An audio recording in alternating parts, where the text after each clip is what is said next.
ये कहानी है दो भाइयों की, एक पहाड़ की गरीबी में, दूसरा महल की ऐशो आराम में। लेकिन जब बाढ़ और साजिश आई, तब सामने आया असली सच, परिवार और इंसानियत का।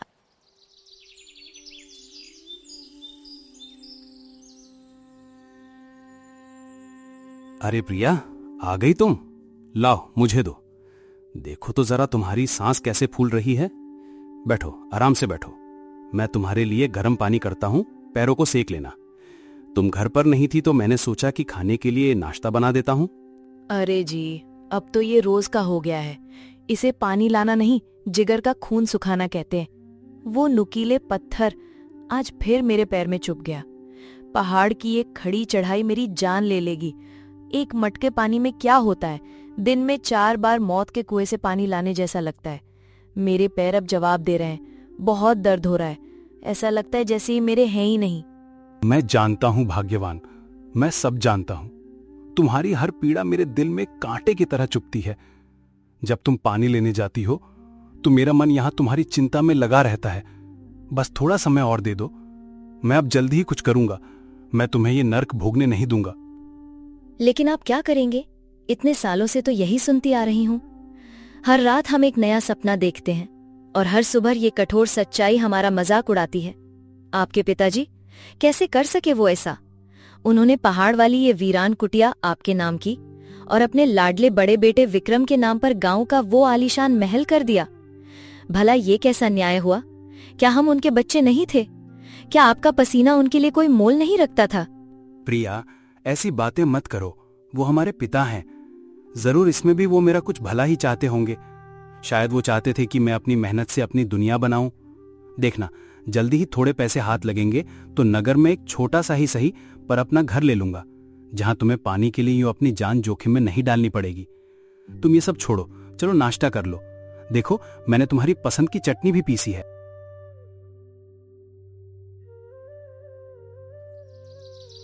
वहीं दूसरी ओर नगर के बीचों बीच खड़ा वो भव्य महल रोशनी में नहा रहा था। उसके अंदर की दुनिया पहाड़ की सच्चाई से कोसों दूर थी।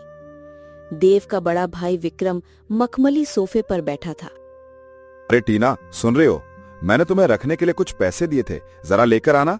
मुंशी जी को देने, हिसाब करना है। अभी लाती हूँ। टीना तिजोरी से पैसे निकाल कर लाई। पैसे गिनने के बाद विक्रम का चेहरा गुस्से से तमतमा गया।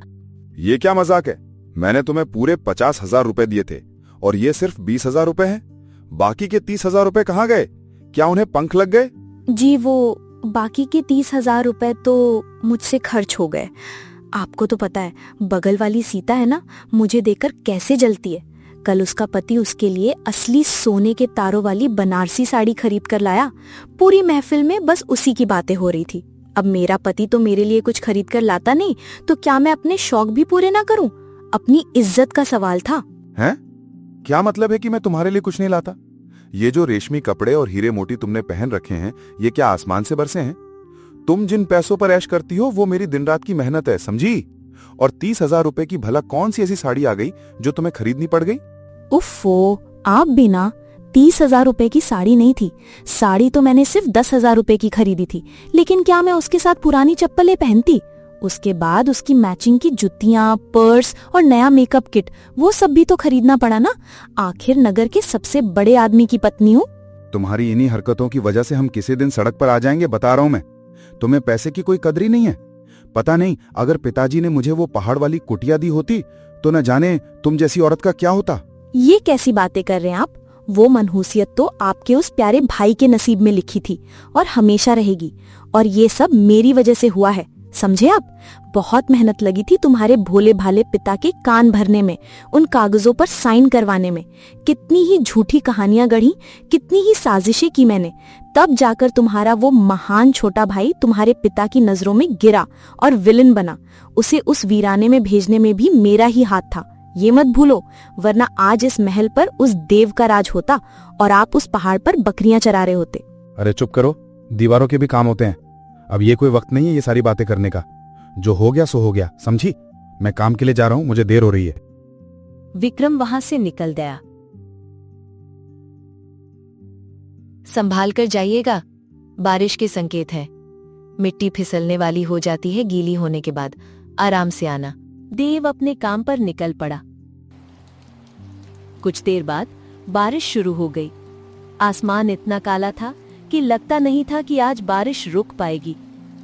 अपनी मेहनत मजदूरी करके देव भीगता हुआ घर लौट रहा था। अरे राम, इस बारिश में तो पहाड़ पर चढ़ना बहुत ही मुश्किल होता है। ये छोटे छोटे सकरे रास्ते पानी से भर जाते हैं और ये मिट्टी, ओहो, अरे अरे अरे, मर गया रे, ओई, आह। इतने में ही देव का पैर फिसल गया और वो नीचे गिर गया। उसे बहुत चोट लगी थी, लेकिन फिर भी देव हिम्मत करके उठता है और अपने घर की तरफ निकल पड़ता है।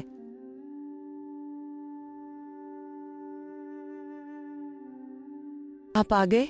देखिए ना, लाइट भी चली गई। बारिश सुबह से हो रही है। हमारे इस कच्चे घर में पानी भर गया है। हाँ भाग्यवान, अभी हाथ मुंह धोकर आता हूँ। आप ज्यादा थक गए हैं क्या? आपकी आवाज इतनी भारी हो रही है। नहीं नहीं, बस वो आते हुए जरा पैर फिसल गया तो जरा सी चोट आ गई बस। हे भगवान, आपको ज्यादा तो लगी नहीं ना? दिखाइए दिखाइए ना मुझे। चिंता की बात नहीं है, मैं बिल्कुल ठीक हूँ। भाग्यवान, थोड़ी देर में सोने जा रहा हूँ। 1 घंटे बाद मुझे फिर काम पर भी जाना है। सब कुछ तो गीला हुआ पड़ा है यहाँ पर। इतनी बारिश में भला कोई काम पे जाता है क्या? आज मत जाइए ना। अरे, अगर बारिश रोज होती रही तो क्या रोज काम पर नहीं जाऊंगा?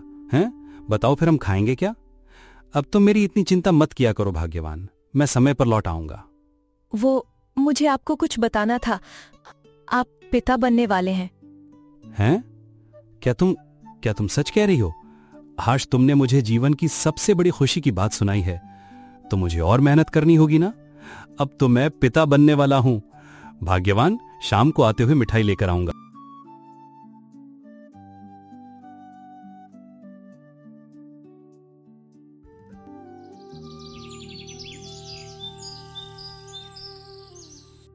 नदी की लहरें जो हैं काफी तेज हो गई हैं भाई, खूब ऊंची उठने लगी हैं। लगता है बाढ़ आने वाली है। विक्रम, हमें नगर वालों को आगाह कर देना चाहिए, मुझे लगता है। सरपंच जी, मेरी बात सुनिए, मैं बता रहा हूँ आपको कुछ। पिछले कई सालों से इस नगर में बाढ़ का नामो निशान नहीं है, और इतनी सी बारिश से जो है, आप डरिए मत, ये तो कभी भी रुक जाएगी। लेकिन आप उस बारे में सोचिए, इस नगर में खूब कारोबार फैला हुआ है, मेरा और आपका भी, समझ गए? अगर नगर वालों को बाढ़ की खबर दे दी ना, तो वो डर कर जो है यहां से चले जाएंगे, समझे? और हमारा काम ठप हो जाएगा। और अगर बाढ़ आ गई तब तो सब कुछ नष्ट हो जाएगा। अरे तो वही तो कह रहा हूं मैं, बाढ़ नहीं आएगी, लेकिन बाढ़ की खबर से जरूर सब कुछ नष्ट हो जाएगा, समझे आप? और अगर बाढ़ आती भी है तब तक तो काम चलते रहने दीजिए। अगर बाढ़ आई भी तो आपका और मेरा घर तो सुरक्षित जगह पर है। 5 मंजिले घर बना हुआ है आपका, और मेरा महल भी कुछ कम नहीं। बाढ़ आएगी तो छत पे जाके खड़े हो जाएंगे।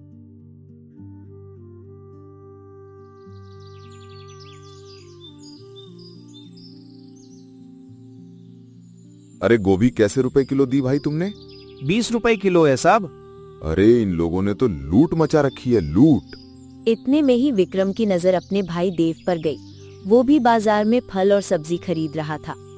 अरे भैया आप, मैं आपके घर ही आने वाला था। अच्छा हुआ आप मुझे बाजार में ही मिल गए। क्यों भाई, क्यों? क्या काम आ पड़ा तुझे जो तू मुझसे मिलने मेरे घर आने वाला था? अरे भला अपने परिवार वालों से कोई काम आने पर ही मिलता है क्या? हैं? तुम्हारा मेरा घर जरा दूर है तो मौका लगने पर ही आ पाता हूँ।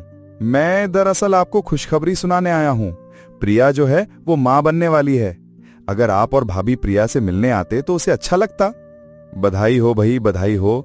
पर जो है मैं तुमसे मिलने नहीं आ पाऊंगा, तो इस बात की मैं गारंटी नहीं लेता, क्योंकि मैं बिजी रहता हूं। अच्छा देव, मैं चलता हूं। विक्रम के बर्ताव से साफ पता चल रहा था कि उसे ये खबर सुनकर खुशी बिल्कुल भी नहीं थी। अरे, बरसात फिर शुरू हो गई है। अब जल्द से जल्द घर पहुंच जाता हूं। जैसे तैसे करके देव अपने घर पहुंचा। आप आ गए। हमने मिट्टी से हमारे इस कच्चे मकान को कम से कम थोड़ा तो ऊंचा कर दिया ताकि पानी अंदर ना जाए, लेकिन कीड़े मकोड़े तो अभी भी नहीं रुके हैं। भाग्यवान, मैं तुमसे वादा करता हूं, हमारा आने वाला बच्चा इस घर में नहीं आएगा। उससे पहले ही मैं नगर में एक घर ले लूंगा। मैंने कुछ लोगों से बात की है, वो हमारी सहायता करेंगे। और वहीं दूसरी तरफ विक्रम जब अपनी पत्नी टीना को प्रिया के मां बनने की खबर सुनाता है, टीना के कान से धुआं निकलने लगता है, क्योंकि टीना की कोई औलाद नहीं थी। डॉक्टर ने कह दिया था कि वो कभी मां नहीं बन सकती। तो क्या ये सब सुनकर आपके मन में प्यारे भाई के लिए प्यार उमड़ पड़ा? कल तक तो बस वही था, अब उसका बेटा भी आ जाएगा नाक में दम करने के लिए। अरे तो तुम इतनी चिंता क्यों कर रही हो भाग्यवान? अरे कम से कम किसी के घर में तो खुशियां आ रही हैं। थोड़ी तो इंसानियत दिखाओ भाई।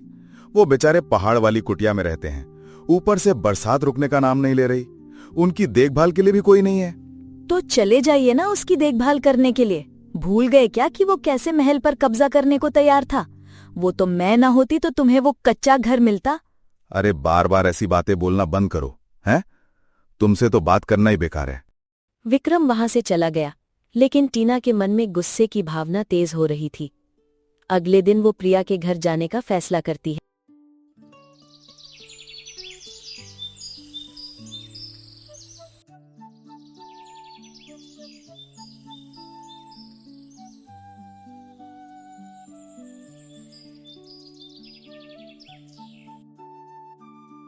दीदी, आप यहाँ आइए, आइए अंदर आइए। कैसे आना हुआ दीदी? पहले से बहुत सुंदर लग रही हो आप। तुम्हारे भैया ने बताया मुझे कि तुम माँ बनने वाली हो। बस तो फिर ये सुनकर क्या मुझसे रहा जाता? मैं यहाँ दौड़ी आई तुम्हारे पास। तुम्हारे भैया तो कह रहे थे कि क्या जरूरत है इतना कष्ट करके पहाड़ पर चढ़ने की, पर मैं बोली नहीं नहीं, मेरी प्रिया अकेली है, भला उसे मैं ऐसे कैसे छोड़ सकती हूँ। यह सुनकर प्रिया की आंखों में आंसू आ गए। दीदी, आप यहाँ आई, मुझे बहुत अच्छा लग रहा है। अब बाकी बातें होती रहेंगी प्रिया। ये लो, मैं तुम्हारे लिए खीर बनाकर लाई हूँ, इसे तुम खा लो तो मुझे बहुत अच्छा लगेगा। अरे नहीं नहीं दीदी, इस समय कुछ भी खाती हूँ तो उल्टी होने लग जाती। लेकिन टीना के बार बार कहने पर रिया थोड़ी सी खीर चख लेती है। आप इसे रख दीजिए दीदी, मैं थोड़ी देर बाद खा लूंगी। मैं आपके लिए चाय बनाती हूँ। अरे नहीं नहीं, इसकी कोई जरूरत नहीं। तुम्हारे भैया के आने का समय हो गया है, मैं जा रही हूँ। अपना ध्यान रखना, दोबारा मिलने फिर आऊंगी। ऐसा कहकर टीना वहां से चली गई। प्रिया खुशी से फूली नहीं समा रही थी। देव जब घर पहुंचा तो उसने देखा प्रिया खुशी से झूम रही है। अरे क्या बात है, आज तुम बहुत ज्यादा खुश लग रही हो। तुम्हें बताऊंगी ना तो तुम भी खुशी से झूमने लगोगे। दीदी आई थी हमसे मिलने के लिए और खीर भी देकर गई है ताकि मेरा बच्चा स्वस्थ रहे। हैं? खीर? कौन सी खीर भाई? कैसी खीर? अब कहीं तुमने वो खाई तो नहीं ना? लाओ मुझे दिखाओ जरा। प्रिया देव को खीर दिखाती है। देव फौरन बाहर गया और आसपास से कुछ जड़ी बूटियां तोड़कर खीर में मिला दी। देखते ही देखते खीर का रंग नीला पड़ गया। ये खीर नीली कैसे हो गई? क्या मिलाया है आपने इसमें? मैं वही तो सोच रहा था कि मेरे भाई की पत्नी इतनी मेहरबान कैसे हो सकती है। तुम्हें जानते हुए बहुत दुख होगा प्रिया। इस खीर में वो जहर मिलाकर लाई थी। न जाने वो जहर हमारे बच्चे के लिए था या तुम्हारे लिए। भला कोई इस हद तक कैसे गिर सकता है? मैं अभी के अभी बड़े भैया के पास जा रहा हूँ। नहीं नहीं, आप उनके पास मत जाइए, बहुत बड़ा बवाल हो जाएगा। मुझे तो लगा कि दीदी को शायद बच्चे की बात सुनकर हमारे पुराने दिन वापस याद आ गए होंगे, लेकिन मुझे क्या पता था, वो तो इसे खत्म करने आई थी। प्रिया रोने लगी। देव उसे समझा रहा था। वहीं दूसरी तरफ टीना को लग रहा था कि अब प्रिया का काम तमाम हो चुका है। वो अपने घर की कुर्सी पर बैठकर आराम से टीवी देख रही थी, लेकिन कुछ ही पलों में लाइट चली गई और विक्रम भी हड़बड़ी में घर में दाखिल हुआ। अरे अरे, तुम यहाँ आराम से बैठी हो, टीवी देख रही हो, है? नगर में गजब हो रहा है। नदी का पानी अब बाहर आने लगा है। इससे पहले घर तक आए, चलो यहाँ से चलते हैं। अरे कुछ नहीं होगा। इतने सालों से जब बाढ़ नहीं आई तो अब क्या आएगी? बारिश की वजह से लाइट चली गई होगी। अब आराम से धीरज रखिए। अरे मैंने कहा ना, जल्दी से सामान बांधो। अरे सुनाई नहीं दे रहा है क्या तुम्हें? इतने में ही नगर वालों के चिल्लाने की आवाजें आने लगी। ये सुनकर टीना फौरन उठी और जरूरी सामान बांधने लगी। लेकिन उस जरूरी सामान में भी टीना ने सिर्फ पैसे ही बांधे थे। वो दोनों फौरन घर से निकल पड़े और कुछ ही पलों में बाढ़ के पानी ने धीरे धीरे पूरे नगर में तबाही मचा दी। पहले पानी ने लोगों के घरों को तबाह किया, उसके बाद लोग पानी के बहाव में बहने लगे।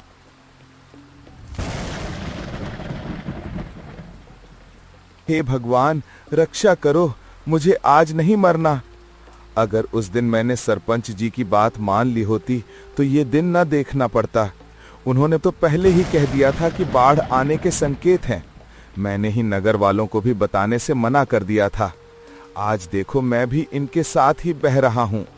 अब तो भगवान ही कोई मदद कर सकता है। वो दोनों एक पेड़ को पकड़कर जैसे तैसे पानी का सामना कर रहे थे। जी, सारे पक्षी शोर मचा रहे हैं। नगर में जाकर देखिए ना क्या हो रहा है। दाई माँ बता रही थी कि नगर में बाढ़ आने के संकेत हैं, लेकिन सरपंच जी और विक्रम भाई साहब ने दिलासा देकर नगर से ना जाने दिया किसी को। देखिए ना जरा, कहीं कोई अनहोनी तो नहीं हो रही। भाग्यवान, मैं उनकी मदद करने बिल्कुल नहीं जाऊंगा। मेरा इस दुनिया में तुम्हारे अलावा कोई भी नहीं है। भूल गई कि कैसे तुम्हारे बच्चे को और तुम्हें उन्होंने मारने की कोशिश की थी। मेरा हंसता खिलता परिवार उजाड़ने की कोशिश की थी। वो सारी बातें बाद में, प्लीज अभी आप जाइए ना, वरना मैं चली जाऊंगी। तुम कितनी जिद्दी हो। चलो, तुम अपना ख्याल रखो, मैं आता हूं। प्रिया देव को एक मोटी सी रस्सी दे देती है, जिसे लेकर देव पहाड़ से संभल संभल कर नीचे उतरा। बारिश भी रुकने का नाम नहीं ले रही थी। पहाड़ ही बचा हुआ था। पूरा नगर पानी में डूब चुका था।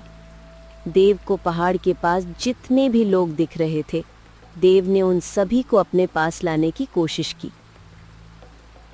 सुनिए, मैं सुरक्षित जगह पर हूं। मैंने ये रस्सी एक बहुत ही मोटे पेड़ से बांध दी है। आप लोग इसे पकड़कर यहाँ पर आ जाइए। देखिए, डरिए नहीं, धीरे धीरे करके आ जाइए। सामान छोड़िए, पहले आप अपनी जान बचाइए। देव की बात सुनकर महिलाएं और बच्चे रस्सी पकड़कर पहाड़ पर चढ़ने लगे। पहाड़ पर बचे हुए लोगों को देव किसी भगवान के फरिश्ते की तरह लग रहा था। टीना ने जब देखा वो सारे लोग पहाड़ की तरफ जा रहे हैं, वो अपने पति से बोल पड़ी। जीजी सुनिए ना, अभी कोई मदद नहीं आई है तो लोग ना पहाड़ की तरफ जा रहे हैं। हम भी कैसे भी करके पहाड़ पर पहुंचते हैं, वहां तक पानी नहीं जा सकता। भाग्यवान, लग रहा है अब मुझ में इस पेड़ को पकड़ने की शक्ति नहीं बची। कुछ ही पलों में ये पेड़ भी बह जाएगा। ये हमारा आखिरी समय है। इतने में ही उन्हें एक तेज आवाज सुनाई दी। आवाज देव की थी, जो एक रस्सी में पत्थर बांधकर अपने भाई और भाभी की तरफ फेंक रहा था। भैया, मैं आपके पास ये रस्सी फेंक रहा हूँ। इसे जोर से पकड़कर मेरे पास आइए। विक्रम और टीना ने जरा भी देर नहीं की। उन दोनों ने वो रस्सी पकड़ ली और देव अपनी पूरी ताकत से वो रस्सी खींचता है और जैसे तैसे करके अपने भैया भाभी को पहाड़ पर सुरक्षित जगह पर ले आता है।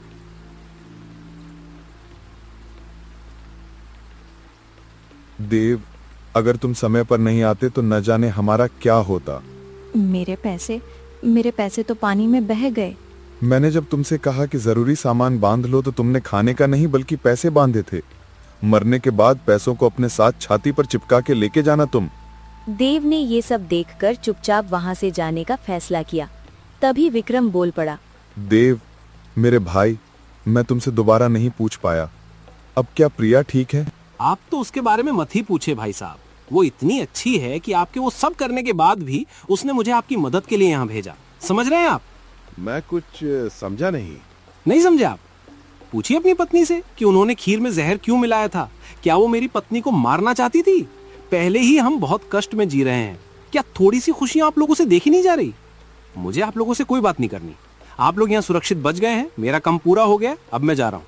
ये बोलकर अब देव अपने घर लौट पड़ा। ये क्या सुन रहा हूँ मैं? क्या सुन रहा हूँ मैं?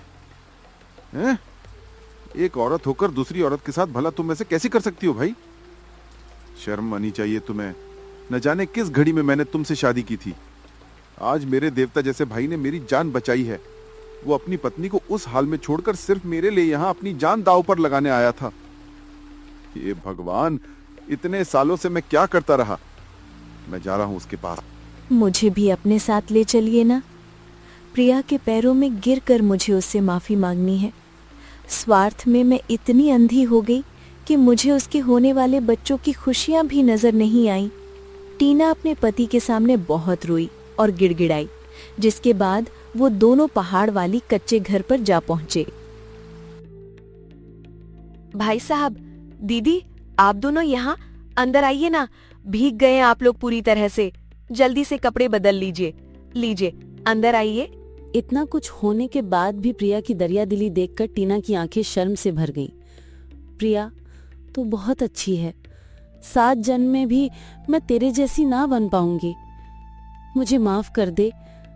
अपनी दीदी को माफ कर देगी ना तू? कैसी बातें कर रही हैं आप? किस बात की माफी मांग रही हैं आप दीदी? मैं तो बिल्कुल सही सलामत हूँ। खुद पर बहुत शर्म आ रही है मुझे, पर आज के बाद ऐसा कभी नहीं होगा। मैं तेरी बहुत देखभाल करूंगी। ये बच्चा सिर्फ तेरा नहीं, मेरा भी है। मेरे भाई, तुम इतने कष्ट में यहाँ जी रहे थे और मैं नालायक वहां महल में। मैंने कभी तुम्हारे दुखों की तरफ देखा भी नहीं मेरे भाई। ना यहाँ पर बिजली है, ना कोई सुविधा है। चलो चलो, ऐसे तुम मेरे साथ महल में रहोगे। चलो। किस महल की बातें कर रहे हो भैया आप? वो महल, अब तक तो बाढ़ में उस महल की ईंटें तक बह गई होंगी। नजर उठाकर देखिए, कुछ भी नहीं बचा। पूरा का पूरा नगर तबाह हो चुका है। आप अपना दिल छोटा मत कीजिए। जान से बढ़कर कुछ नहीं होता। आपने जो कुछ भी कमाया वो सब दोबारा हासिल कर लीजिएगा। आज मेरी आंखें खुल गई हैं, पर समझ में नहीं आ रहा कि किस मुंह से माफी मांगूं। किसी भी मुंह से नहीं भैया। भाभी प्रिया ने आपको माफ कर दिया है, तो भला प्रिया के आगे मैं कौन होता हूं आपसे नाराज रहने वाला। आप लोग जब तक चाहें हमारे इस कच्चे घर में रह सकते हैं। हाँ, महल जैसी सुविधाएं तो नहीं मिलेंगी, पर हाँ, शांति और खुशी से जीवन जरूर जिया जा सकता है। पूरी जिंदगी मैं तुझसे बस नफरत ही करता रहा रे। लेकिन तू तो देवता है, देवता। हम सब मिलकर इस छोटे से घर में रहेंगे और धीरे धीरे इस घर को बहुत सुंदर बनाएंगे। लेकिन उससे पहले पहाड़ के रास्ते को ठीक करना होगा। वो मिट्टी का कच्चा रास्ता पत्थरों से भरना होगा। मैं कितनी जिद किया करती थी कि नगर में घर लेते हैं, लेकिन देखिए ना, हमारा पूरा परिवार तो हमारे इस छोटे से गरीब के कच्चे घर में रहने आ गया। अब ये घर स्वर्ग से कम नहीं। और उनके जीवन में खुशियां पहले की तरह लौट आईं। कुछ ही समय बाद प्रिया ने एक प्यारे से बेटे को जन्म दिया, जिसे टीना अपने सीने से लगाकर रखती थी। वो कहते हैं ना, अंत भला तो सब भला।